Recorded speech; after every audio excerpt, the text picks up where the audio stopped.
When the defense took the field in 1971, it faced the most awesome array of runners in the history of college football. Yeah. Stop. Ready? Right, Howie, right. What's a quick count? What's quick count? Play it normal. Play it normal. 13.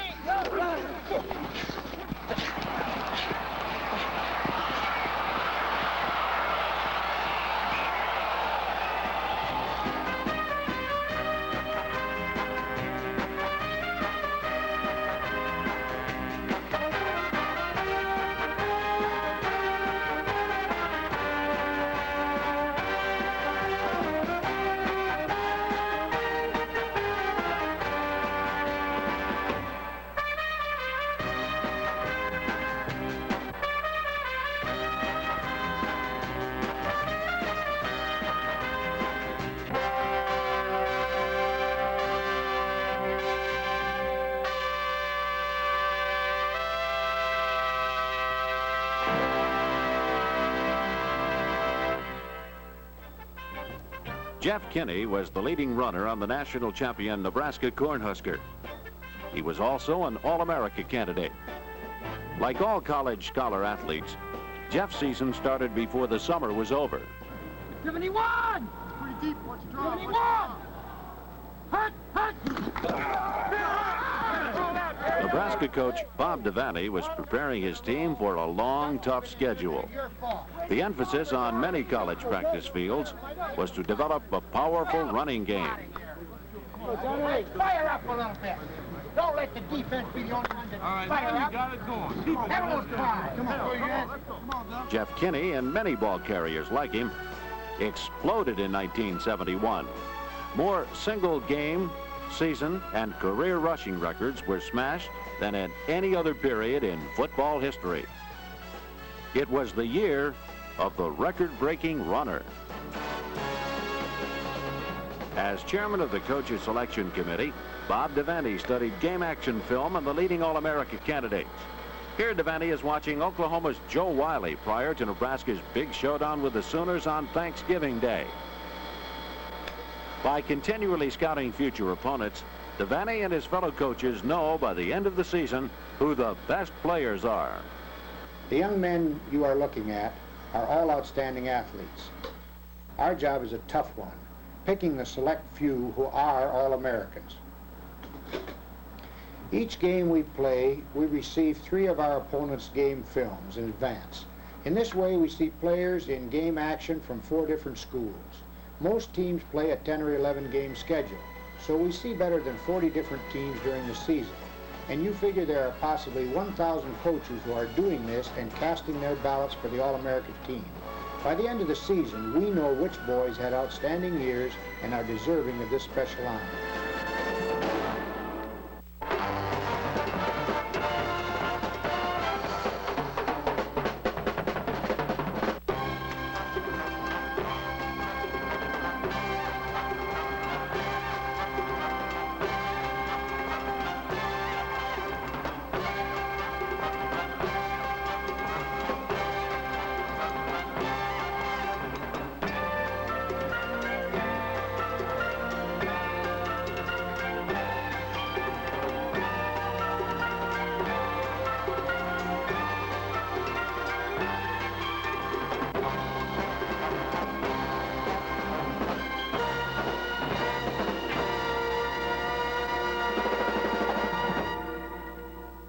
'71 was an outstanding year for big, agile defenders. These young men take pride in stopping the offense. At their positions, they are the best defensive football players in college football. With all the emphasis on running and scoring in 1971, it took a particularly rugged breed of linemen to excel on defense. One who did was a big 6'6" senior who anchored the immovable Notre Dame front four. Walt Podolsky, number 85, came to South Bend as a fullback. His bruising power to run down and destroy enemy ball carriers immediately impressed the Irish coaches, and Walt Podolsky joined the defense.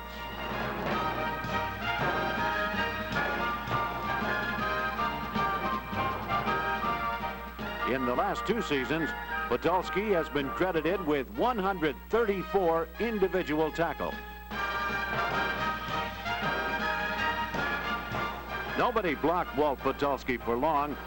He was a man with a mission, and yet he says he finds a certain artistic enjoyment in this game many call violent. I don't, look at myself as a violent person. I think it's too much enjoyment, and there's a lot of finesse and a lot of beauty in football. I try to look at it that way rather than as being a violent person and trying to hate somebody. Walt Patulski has all the necessary qualifications to be an All-American.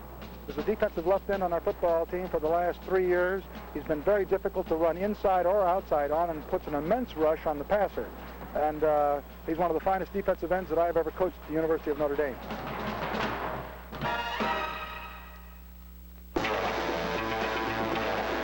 Four years ago, this man, a high school dropout, was guarding the Berlin Wall. He was wearing an American soldier's uniform.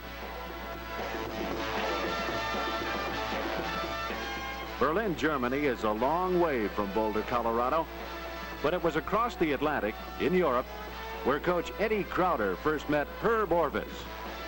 They have been together ever since. Orvis, number 88, has been the bulwark of the Colorado defense for 3 years.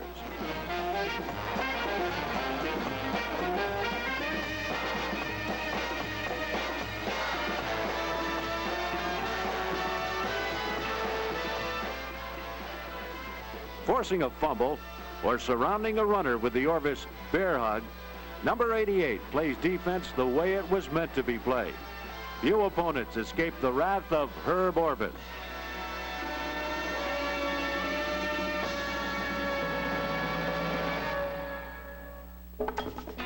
This is the University of Nebraska, located in the heart of the Corn Belt and at the top of the football world. There was no tougher defense in 1971, and its cornerstone was Larry Jacobson, number 75. Coach Bob Devaney respected the tall Cornhusker. Larry Jacobson has been a tower of strength in our defense and is responsible for the great defensive record that our line has come up with this past year. Our defense is really a close unit, and we like to stick together. And it's just a feeling of being in the group and just doing a good job and bringing back a little pride to the school.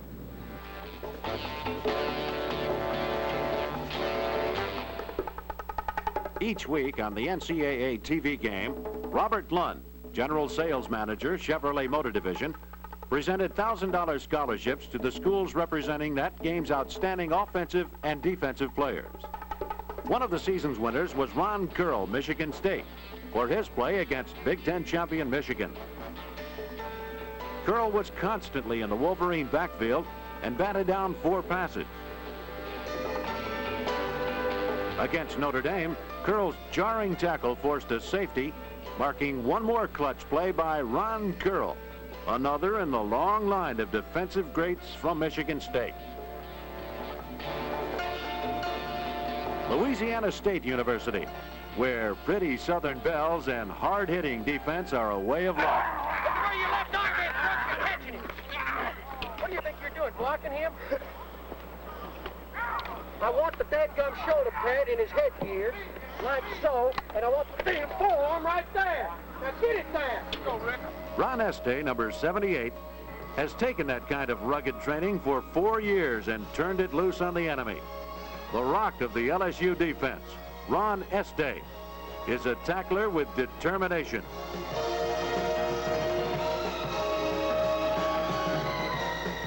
The coaches also selected California's Sherman White in the 6-man defensive line.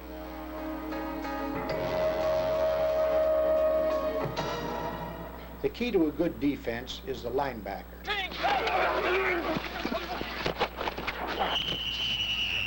He must be tough enough to overpower the blocker and make the tackle. There were some exceptional linebackers in 1971, and they deserve All-America recognition. Here's one of the best at work. He's Michigan linebacker Mike Taylor. This 6'2" senior from Detroit has amazing speed, enough to leave his man, catch a back from behind, and save a touchdown. Taylor was the leading tackler on the nation's top defense against rushing and scoring. With All-America Mike Taylor leading the charge, Michigan's end zone was truly a no man's land for enemy ball carriers. The 1972 Rose Bowl featured two All-America linebackers, Taylor of Michigan and Stanford's Jeff Seaman. Seaman, number 92, constantly made the big play for the Stanford defense. For Seaman and Stanford, a second straight Pacific 8 title.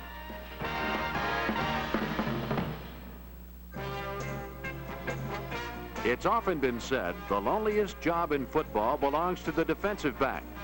He's engaged in a do-or-die one-on-one war, and his every move is out in the open. Win or lose, it's a pressure job, says Notre Dame's Clarence Ellis. When you mess up and the ball gets past you and a touchdown is made, you're the only two people on that field, it seems. So it's kind of a personal challenge every time you go on the field.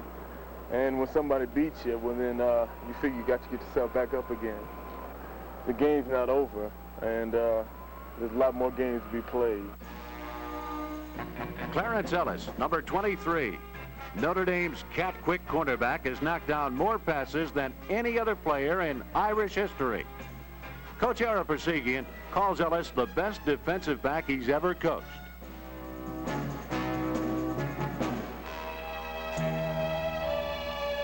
The senior from Grand Rapids turned defeat into victory with this jolting tackle in the Purdue game. Clarence Ellis has learned to play with pressure and win. In Knoxville, Tennessee, a family legend is nearing an end.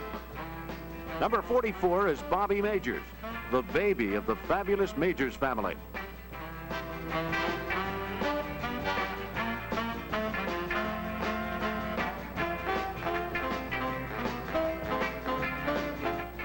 Bobby starred for 3 years at Tennessee. He is a young man who was really born to play football. And I was raised up, you know, all my life around football and sports in general, but mainly football because my father's a coach. And I had two brothers to play up here, John, who's now head coach at the University of Iowa State, and Bill, who was killed in 1965 in a car train accident. And Joe, who played at Florida State, was a quarterback, and my brother Larry, who played under my father at the University of the South. So I've been around an environment, you know, that's pretty much football.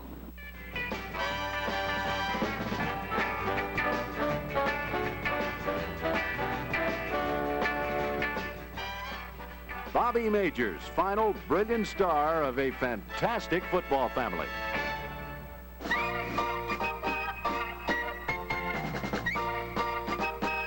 The Blue Devils of Duke are proud of their 60-minute hero, Ernie Jackson. Number 13 went both ways, running as an offensive halfback and blasting enemy ball carriers. Another outstanding ball hawk was Tom Darden of Michigan. The Wolverines wound up 1971 undefeated, and it was Tom Darden who saved a victory over Ohio State with this clutch interception, preserving one of the Wolverines' greatest seasons ever.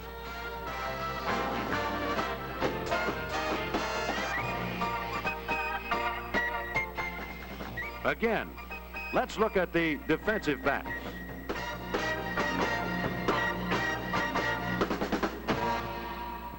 Football is more than tackles, blocks, and scores. Here's an All-America salute to some other stars of an autumn Saturday.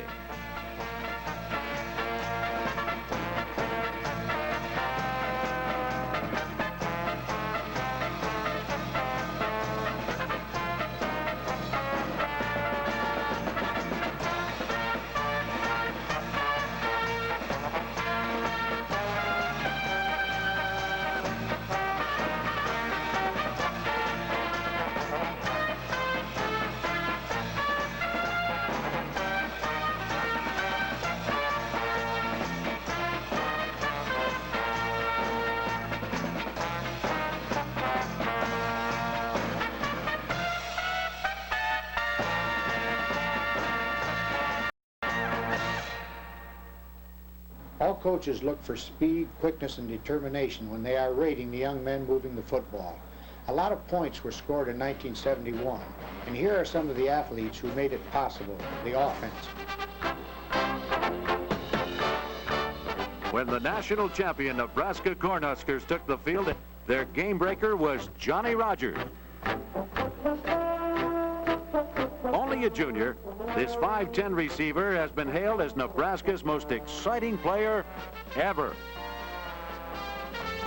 With 1 year to play, Rogers is breaking all of Nebraska's pass receiving and punt return records. Also quite a baseball player, Johnny Rogers thrilled Cornhusker fans and chilled Nebraska's opponents.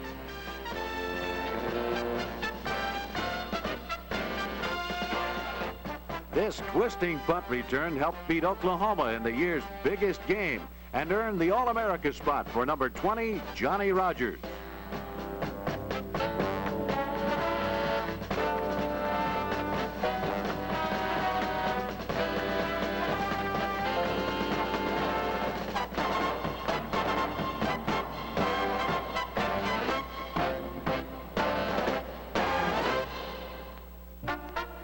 Here is where it all started for All-America's Terry Beasley and Pat Sullivan. When Sullivan signed with Auburn and Beasley signed with Auburn, one coming from Birmingham, one from Montgomery, they didn't know each other at all. They met that summer and started working together on their own, just in little parks and little league baseball diamonds, throwing and catching. Now that's dedication. On that play there, when I'm taking a slant, I'm going to try to draw the safety man up. So you can take a little bit more time and just beat that halfback, and we ought to be able to get it in between the halfback and safety on that post. Make it outside fake back? Yeah, you can go ahead and make that outside fake back. When Sullivan and Beasley came to Auburn, the Tigers had lost 23 games in 5 years. Immediately, Auburn completed a pair of 8-2 seasons. The aerial partnership of Sullivan and Beasley was the renaissance of Auburn football. Speed to burn is what the scouts say about Terry Beasley, a 5'11" senior from Montgomery, Alabama. Rival coaches claim Beasley may be the best all-around receiver in Southeastern Conference history. And who could know Terry Beasley any better than his partner, Pat Sullivan? He's a real hard-working, dedicated person. He always keeps himself in excellent shape, and he's really a dedicated person and a dedicated football player, and I think anybody that's around him is impressed by him. Teammates called Beasley the Little Redhead. But when he had the football in his hands, Terry Beasley was a game breaker. One half of a devastating duo, Auburn's Terry Beasley.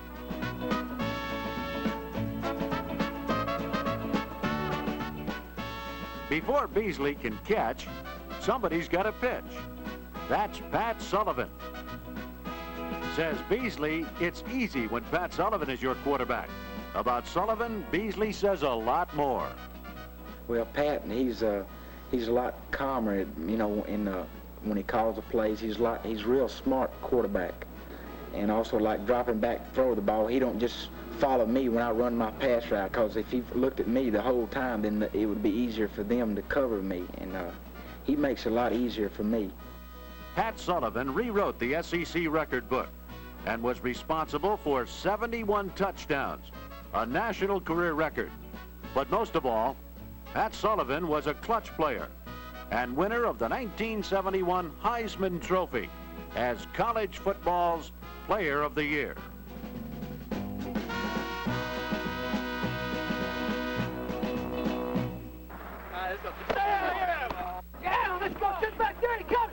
Now, let's meet the men who cleared the path for those receivers and passers. The All-America offensive line. At Penn State, Joe Paterno considered his tackle, Dave Joyner, 1 in a million. Dave Joyner is the best offensive tackle we've had at Penn State in the 22 years I've been at Penn State. We've had some fine offensive linemen, but nobody has been as consistent as he has. He just has blocked everybody we've played. There's someone else watching number 70 at Penn State games.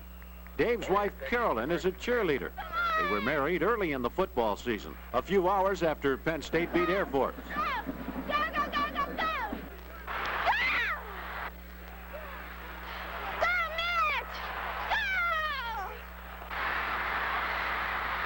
Carolyn Joyner cheers for the Penn State team, but keeps a special note of pride for one player, her husband.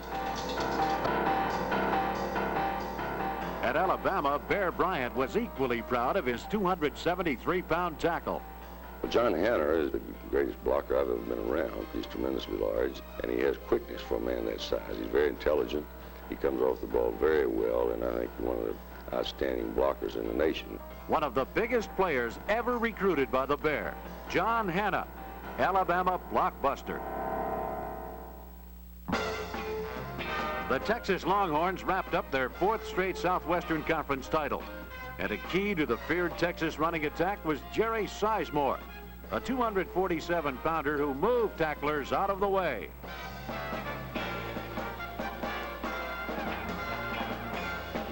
At Georgia, Coach Vince Dooley says there wasn't a better blocker in America than number 66, Royce Smith.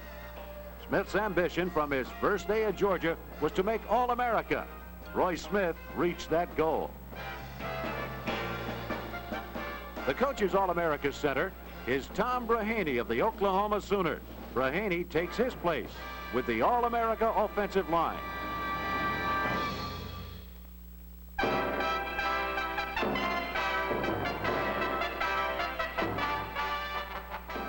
In 1968, the wishbone offense stormed into college football.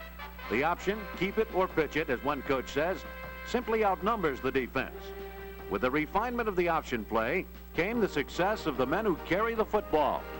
In 1971, their abilities reached an all-time high. It was a year for record-breaking runners everywhere.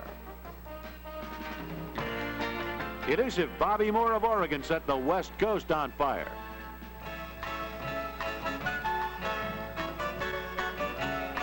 Penn State's Lydell Mitchell revamped the line rushing records and scored more touchdowns than any runner in the history of college football.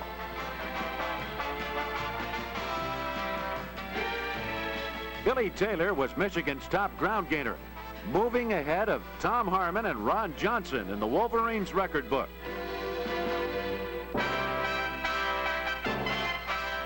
Jeff Kinney scored the key touchdowns and powered Nebraska to a national championship. Picking only 4 runners from among all of 1971's greatest was a tough problem. We studied film of a great many running backs this season and found it quite difficult to narrow our selections to just a few. However, here are the talented young men we believe were the top runners in 1971. The first major college runner to gain 350 yards in a single game, Michigan State's Eric the Flea Allen.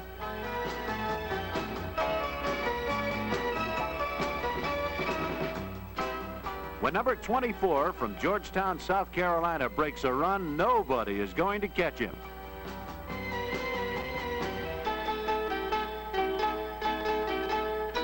The pride of the Big Ten, Eric Allen. To meet another All-America running back, let's join the fun at Homecoming Day, 1971 in Tuscaloosa, Alabama. Many hours of hard work are shared by students on campuses like this all over the country. Another reason college football has become an American tradition.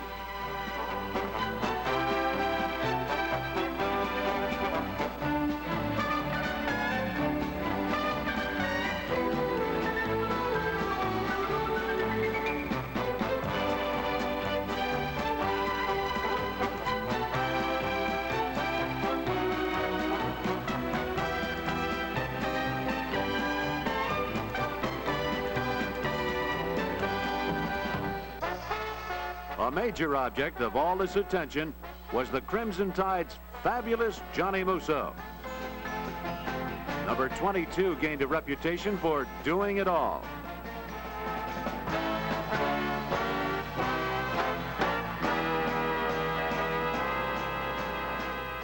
On the Alabama campus, the nation's winningest coach, Bear Bryant, knew he had an All-America candidate the first time he saw Musso.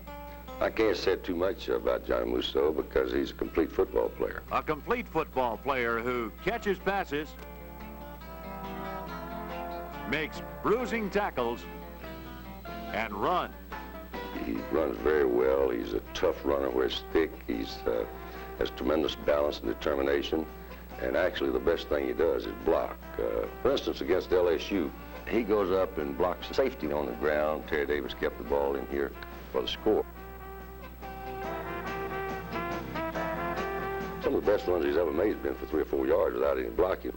We had 4th down and 3, I believe it was, and we ran a power play in here where we just one-on-one block, and this man goes block here. But anyway, nobody had a clean block, and quarterback gave Musso the ball here, and he kept fighting, butting and fighting and squirming, and wound up making the 1st down.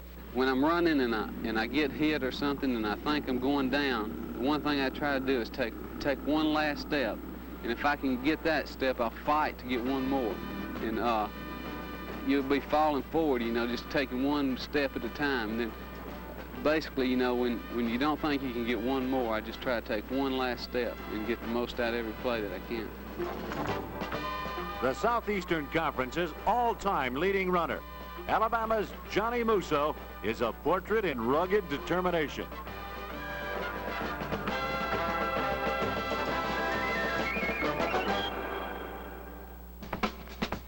In Norman, Oklahoma, the name Greg Pruitt is synonymous with success.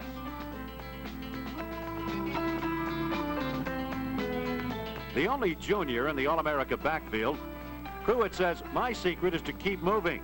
I figure it's harder to hit a moving target."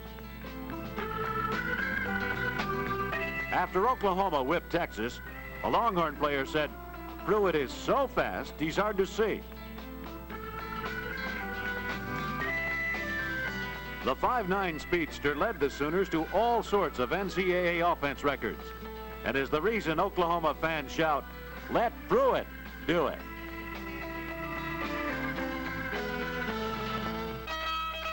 Topping off the All-America backfield is college football's new all-time leading runner, Cornell's Ed Marinero.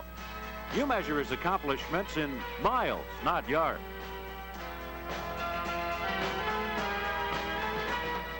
For 3 straight years, Ed Marinero led the country in yards gained per game. No one ever matched that feat. One of Marinero's talents is excellent peripheral vision. His coach says he runs with his eye. 5 times in 1971, Ed Marinero gained more than 200 yards a game.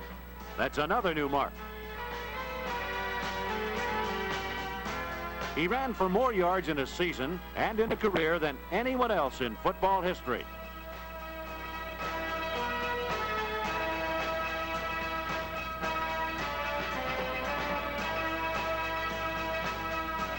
An Ivy Leaguer from New Milford, New Jersey, Ed Marinero ran as the king of his sport. He was the runner who broke the most records in the year of the record-breaking runner.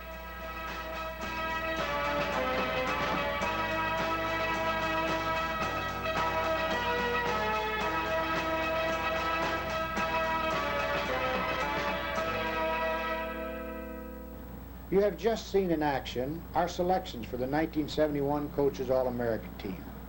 It's made up of dedicated performers who put it all together, both in the classroom and on the playing field. Each one has earned the title All-America.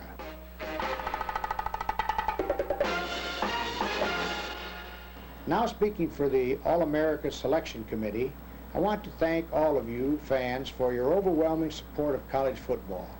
Our thanks also to Chevrolet and the Eastman Kodak Company for presenting this 1971 All-America film.